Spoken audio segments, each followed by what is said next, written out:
शिव तत्व को जानना है हमको। हमें एकांतेश्वर महादेव का वर्णन एक बार तुमरुका जी ने माता पार्वती को समझा दिया कि कीर्ति का बखान नहीं होना चाहिए, तुम्हारे यश का बखान नहीं होना चाहिए। दूसरा करे बाहर जाकर करे, महादेव के सामने ना करे।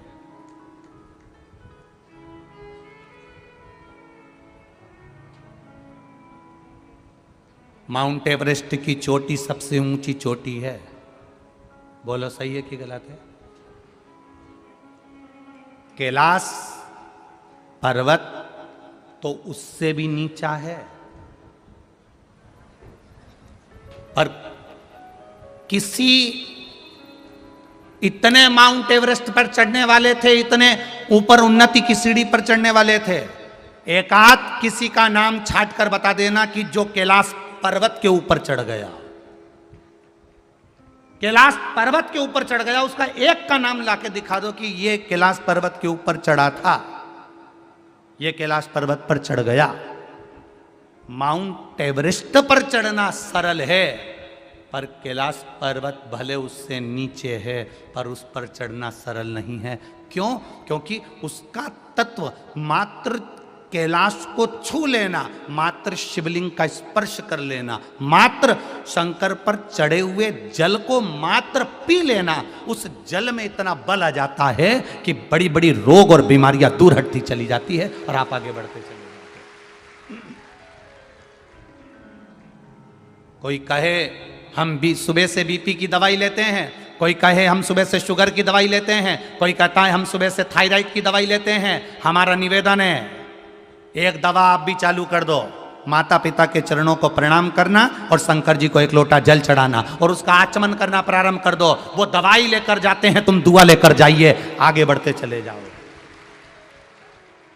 वो जाएं दवाई लेकर, आप दुआ लेकर जाइए, आप माता पिता के चरणों को नमन कर कर जाइए, घर के बड़ों को नमन कर कर जाइए, घर के बुजुर्गों को प्रणाम कर कर जाइए, शंकर पर एक लोटा जल चढ़ाकर उसका आचमन कर कर जाइए, वो दवा का असर करेगा।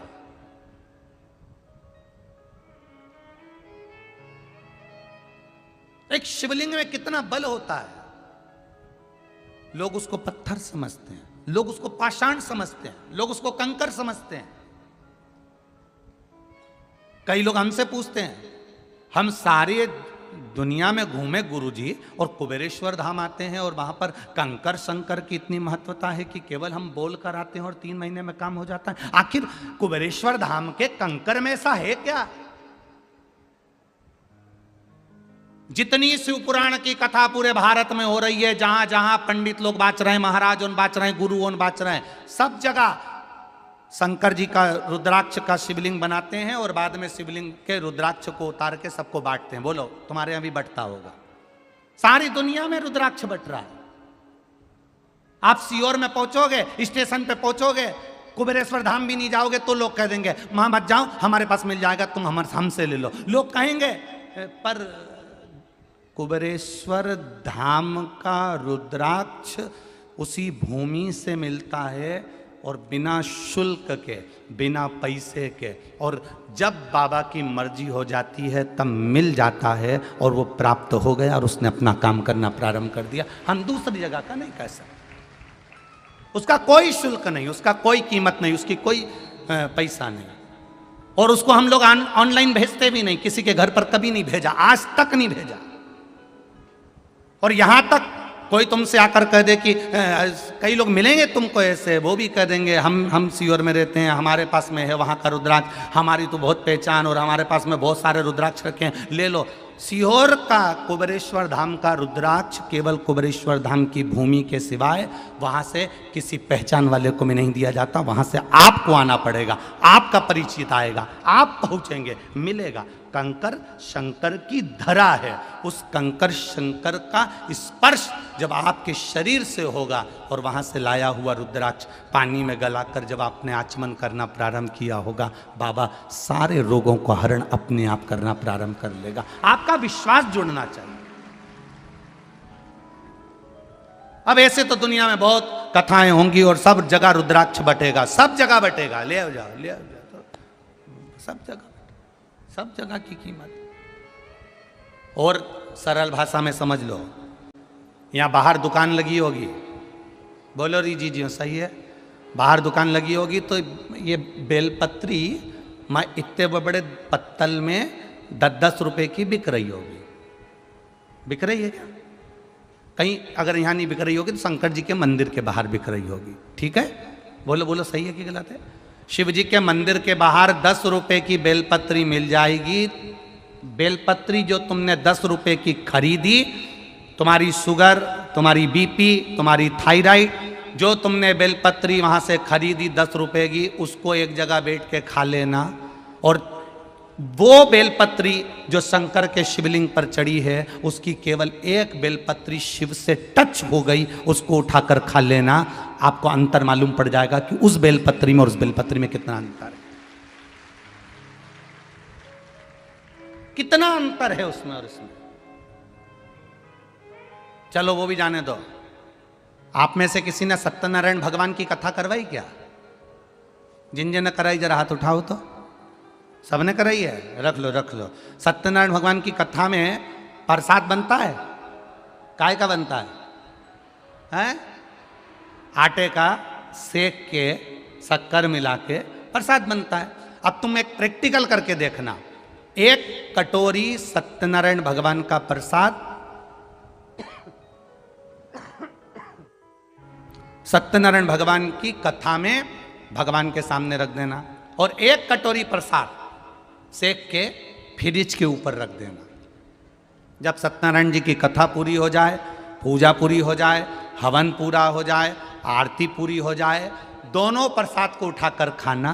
पहले सत्यनारायण भगवान को जो भोग लगाया उसको खाकर देखना, और एक जो फ्रिज के ऊपर रखा है उसको खाकर देखना। जो फ्रिज पर रखा होगा उसमें स्वाद नहीं आएगा, जो भगवान के सामने लग गया उसमें स्वाद बढ़ गया। अब वो भी जाने दो और समझ लो, गलती नहीं हो इसलिए समझना जरूरी। और समझो, तुम्हारे घर में कोई इतना बड़ा फल आता ना, कद्दू, क्या बोलते? कद्दू। कद्दू की सब्जी, मिक्स वेज सब्जी, राम भाजी अपने घर में बनाकर खाना, पूड़ी अपने घर में तल कर खाना, और वही कद्दू की सब्जी, वही राम भाजी किसी भंडारे में मोटी मोटी पूड़ी और तोड़ तोड़ कर खाकर देखना, अपने आप मालूम पड़ जाएगा स्वाद कहां का आया। घर में स्वाद आएगा कि भंडारे में? कितनी जल्दी बोले रे। कहां स्वाद आएगा? भंडारे में स्वाद आएगा, स्वाद प्राप्त हो।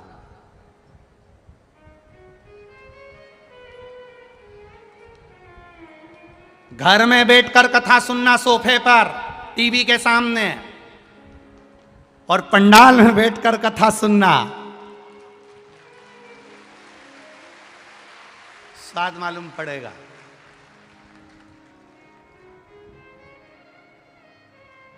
घर में तो टीवी के सामने तुम हो और सियोर वाला महाराज, और तुम्हारे हाथ में रिमोट।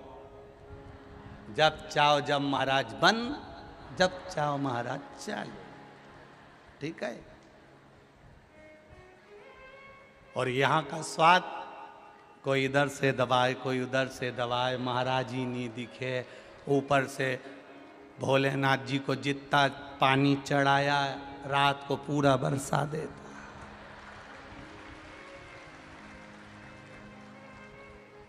कोई कह रहा था, गुरुजी पहले इतनी बैसाख महीने में गर्मी में इतना पानी नहीं गिरता था, आजकल कितना गिर रहा है। तो हमने कहा जैसा दोगे वैसा ही तो पाओगे, ये तो देने पर है। तुम पहले इतना महादेव को जल देते ही कहाँ थे? कहाँ देते थे? जैसा दोगे वैसा पाओगे। कई लोग दिन भर धूप को कोसते रहते हैं, इतनी गर्मी पड़ रही, इतनी गर्मी पड़ रही, इतनी गर्मी पड़ रही, इतनी गर्मी पड़ रही। अरे कूलर में 2 बाल्टी सवेरे पानी डालते हो, 2 बाल्टी रात को कूलर में पानी डालते हो। अगर 2 लोटा पानी तुम्हारी दुकान के पास में जो पेड़ लगा है उसमें डाल देते तो कूलर की भी जरूरत नहीं पड़ती। पर इतना आलसी 2 बाल्टी पानी कूलर में डाल लेगा, पर पेड़ में एक लोटा पानी नहीं डालेगा, एक लोटा, भले दुकान के पास में कचरा पटक देगा पेड़ के नीचे, पर पानी नहीं डालेगा। और फिर के बहुत गर्मी पड़ रही है, बहुत गर्मी पड़ रही है। अरे दादा, कूलर में 2 बाल्टी डाल रहा है तो वहाँ 1 लोटा 2 लोटा पानी वो पेड़ में डाल देता, तो वो जब हवा देता तो गर्मी का एहसास ही नहीं होता। पर हमने कूलर पर विश्वास करा, पर वो पेड़ पर विश्वास नहीं कर पाए। उसी तरह शिव पुराण कह रही है, प्रसाद सत्यनारायण जी के सामने रखा, वो स्वाद दे रहा है, जो अलग रखा उसका कोई स्वाद नहीं है। उसी तरह भंडारे की पूरी सब्जी स्वाद दे रही है क्योंकि भगवान का भोग लग गया। उसी तरह कुबेरेश्वर धाम का रुद्राक्ष वो उस भूमि का है, इसलिए स्वाद अधिक दे जाता है, उसका तत्व बढ़ जाता है, उसका तत्व बढ़ जाता है।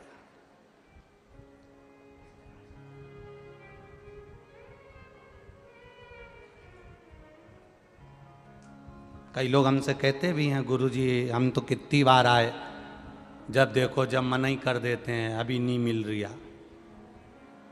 हम भी लगे हैं प्रयास में, ऐसा नहीं, प्रयास करेंगे कि मई के महीने से आप लोगों को कैसे ना कैसे प्राप्त होना चालू हो। हम भी प्रयास लगे हैं जैसे तैसे कि कैसे ना कैसे आप लोगों तक प्राप्त हो। हम भी लगे हैं कि किसी ना किसी तरह से आपको वो रुद्राक्ष मिले। उसको बस इतना याद रखना, धन से रुद्राक्ष को मत तोलना,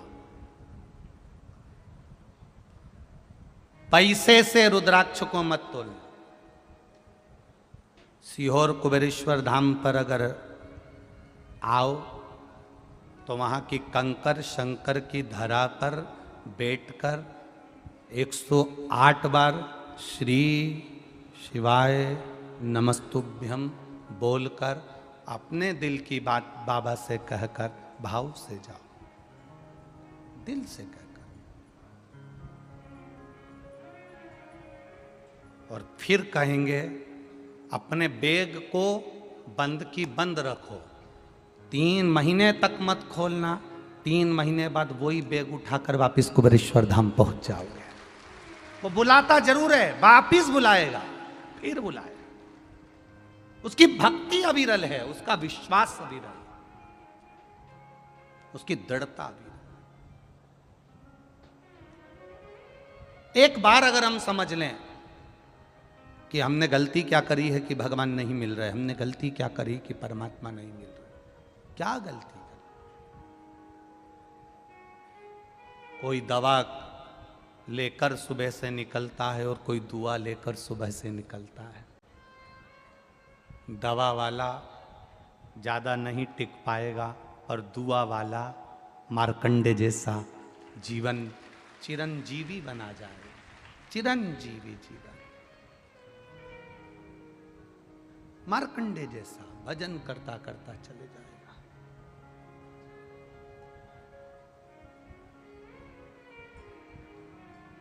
एक बार माता पार्वती जी जब समझ गईं, एकांत में बैठकर शिव जी की लीला का स्मरण कर रही थी, अपनी कीर्ति का बखान करवाना माता पार्वती जी ने बंद कर दिया।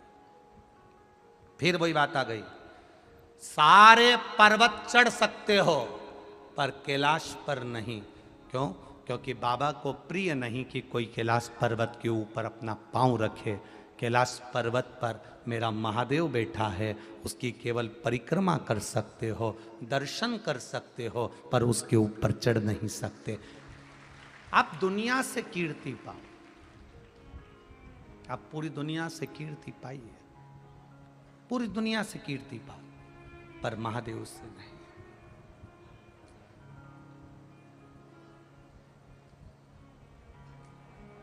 महादेव से नहीं।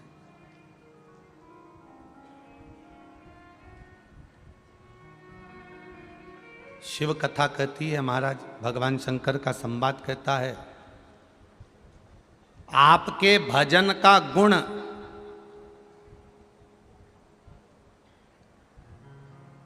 किसी किसी के माँ को, पिता को शुगर की बीमारी होती है तो बेटी और बच्चों में भी शुगर की बीमारी, बोलो बोलो जम के, आ जाती है। सुना कि नहीं सुना? तुम लोगों ने सुना है ना? माता पिता को शुगर की बीमारी है, माता पिता को बीपी की बीमारी है, माता पिता को दमे की बीमारी है, सांस की बीमारी है, तो वो बीमारी धीरे धीरे धीरे धीरे उसके बच्चों में, उसके बेटों में, उसकी बेटी में, बचपन में नहीं आएगी तो जवानी में, जवानी में नहीं आएगी तो अधेड़ी में, अधेड़ी में नहीं आएगी तो बुढ़ापे में। पर वो बीमारी जो माता पिता के अंदर एक बीमारी का जो गुण है, जो समाया हुआ है, वो उसके बच्चों में ब्लड के माध्यम से आ ही जाता है। उसी तरह जब शुगर, बीपी, थायराइड, दमा, ये बीमारी माता पिता से बच्चों को मिल सकती है, तो तुम्हारा एक लोटा जल चढ़ाने की बीमारी भी तो बच्चों को मिल सकती है। तुम्हारे भजन की बीमारी भी तो बच्चों को मिल सकती है। तुम भजन में मन लगाओगे, तुम स्मरण में मन लगाओगे, तुम राम नाम में मन लगाओगे, तुम कृष्ण नाम में मन लगाओगे, तुम शिव जी के मंदिर जाओगे, शंकर भगवान का श्रृंगार करोगे, शंकर जी के मंदिर में जाकर एक लोटा जल चढ़ाओगे, तो ये हमारे भीतर का गुण हमारे बच्चों में जरूर आए। अब डॉक्टर कह देते हैं आज के जमाने में बेड रेस्ट, जब जापे का समय आता है, बहू का डिलीवरी आती है, डॉक्टर कह देते बेड रेस्ट। बेड रेस्ट मतलब पलंग पे पड़ी रहो, ना जाना ना आना, पलंग पे पड़े पड़े चरो, खाओ, पानी पियो, वहीं पड़े रहो और दिन भर टीवी देखते रहो। और उन टीवियों में जितने नाटक आए, सीरियल आए, उन नाटक में जितनी भी नाटक में माताएं आए, पूरे नाटक उठाकर देख लेना जितने तुमने आज तक देखे हो। प्रत्येक नाटक में 2-3 दिन कहीं का हंसता दिखता होगा, बाकी के समय रोता ही मिलेगा 24 घंटे। जितने नाटक देखोगे उस पूरे नाटक में कहीं ना कहीं का तुम्हें रोता ही मिलेगा। इसलिए औलाद जो पैदा होती है नाटक देख देख के, वो भी ऐसी होती है, गोदी में रखो तो चुप, नीचे रखो तो पे पे करे, क्योंकि नाटक देख के पैदा हुई।